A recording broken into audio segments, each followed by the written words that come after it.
After a few days, Rondo and Oliver were doing a perimeter check when they noticed a small chunk of fence missing.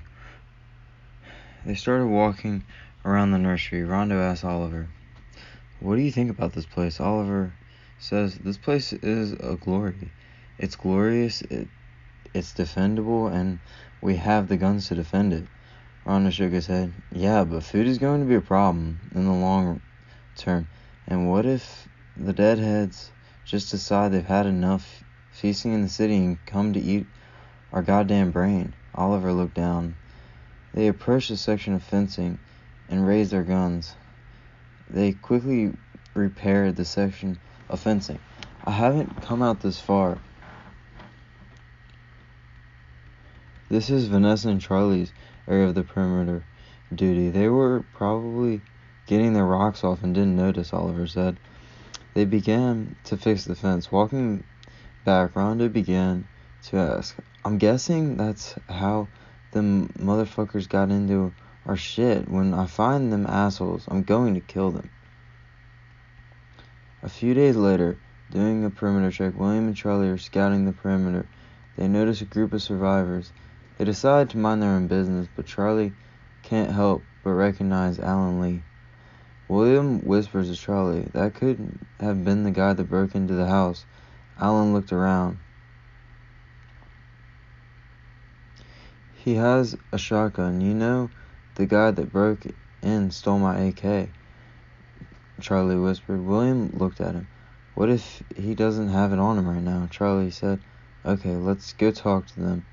They approached the house the group was at, came out arms drawn. William said, "We aren't looking for any trouble. Actually, the opposite.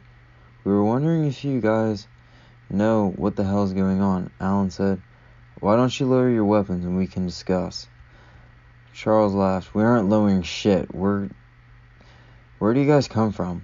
They look at the two men. Clearly, they were not feeling to be tested on this day.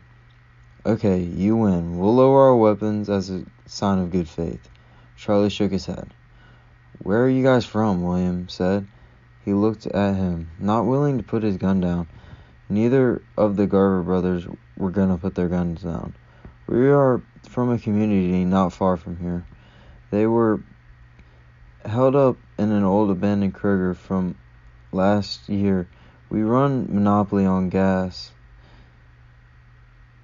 and food trading, food for guns and protection." The two groups walked away from each other as Charlie and William continued on their run to a couple houses. House 1. William and Charlie approach a seamlessly abandoned house. They enter through the garage and go up the stairs. William smashes 3 wasters into a splatter of blood and guts. Probably a family. Charles puts a knife through dead-alive grandma's head. They find a Nishiro katana of the third realm of the Shinshu nation. Dropping his beloved pink baseball bat, he picks up the katana. Charlie begins to look around the house, picking up the pink baseball bat for the future. And in one of the rooms, he finds some suitable clothes, suitable enough for the apocalypse, and decides that they should continue on to the next house. House 2. Walking down the road. "So, how do you think they got in?" William said. "You know how they got in," Charles said. "Yeah, but that doesn't explain why," William said. Charles looked up in the sky. "I just hope they don't come back," he said. "If they do, they're going to have a problem on their hands," William said. "We are too. Whoever it is has my 47.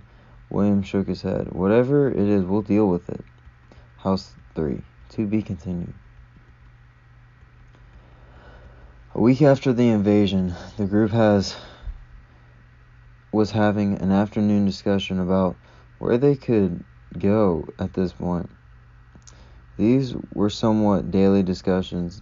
William looked at the group. "We need to find a place with walls, not just fences. The fences will keep the dead ones out, but they won't stop bullets."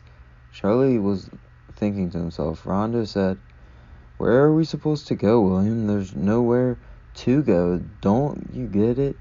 The world is over, and everything is gone. Vanessa spoke up. Maybe not.